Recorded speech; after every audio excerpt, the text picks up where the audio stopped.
Doraemon की real story बताने वाला हूँ कि डोरेमोन असलियत में था या नहीं। आप सबको ये जान के बड़ा दुख होगा कि डोरेमोन कभी था ही नहीं। डोरेमोन सिर्फ एक इमेजिनेशन था और इमेजिनेशन ही रहेगा। ये असलियत में हो सकता है जब अपनी साइंस बहुत तरक्की कर लेगी तब, पर अभी ऐसा कुछ नहीं है। सो मैं आपको बता दूँ कि डोरेमोन की जो कार्टून आता है वो पूरी दुनिया में फेमस है, जो कि एक राइटर फुजियामा फूजी के नाम से, जिसने फुजियामा फूजी ने मतलब उसको जो है डायरेक्ट किया था।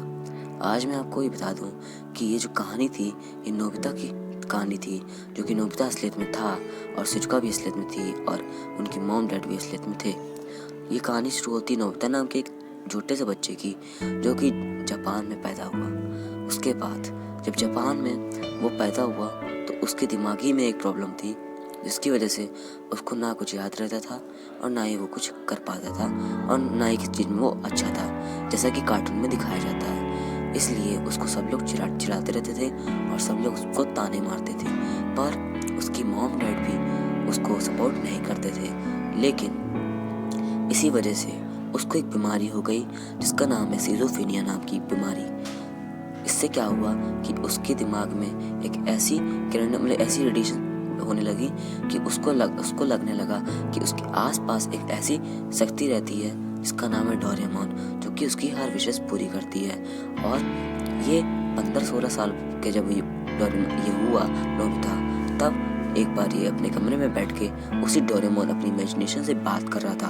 पर एक दिन उसकी मम्मी ने सुन लिया और उसकी मम्मी उसको डॉक्टर के पास ले गई। जब उसकी मम्मी ने उसको डॉक्टर को दिखाया तो उस डॉक्टर ने कहा कि इसको आप साइकेट्रिस्ट के पास ले जाइए।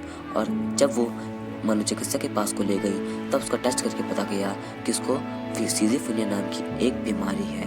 पर रुकिए, अभी क्लाइमैक्स तो बाकी है दोस्तों।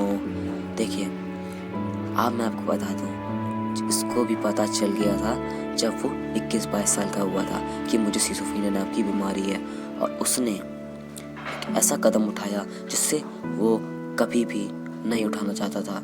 उसने इतना डिप्रेशन में चला गया था नोबिता, उसने अपने घर पे रखी बंदूक से अपने आप को उड़ा दिया। इसी के बाद 7-8 साल बाद वही कहानी जो थी, जो कि उनकी मॉम ने दुख में आके एक लिख दी थी एक डायरी में, वो डायरी फुजियामा फूजी नाम के एक राइटर को मिली, जिसने इसके ऊपर एक कार्टून बना दिया। बट कहानी ये शुरू नहीं होती। अब आपको मैं एक सवाल पूछता हूँ जिसका आपको जवाब देना होगा। आप ये बताइए, आपने खाना खाया ही नहीं पर आपकी भूख शांत हो गई, ऐसा कैसे हो सकता है? इसका मतलब नोबिता के साथ कोई ना कोई शक्ति असलियत में थी, उसको कोई बीमारी नहीं थी। अब आप समझे मैं क्या आपको बताना चाह रहा हूँ? सो अपने आसपास बहुत सारी शक्तियाँ होती हैं जो कि हम लोगों को सपोर्ट करती हैं और कुछ शक्तियाँ हम लोगों को डिसमिस कर देती हैं। मतलब आप समझ सकते हैं। सो प्लीज़ मेरे चैनल को सब्सक्राइब कर दीजिए और मुझे बेल आइकन प्रेस कर दीजिए बस।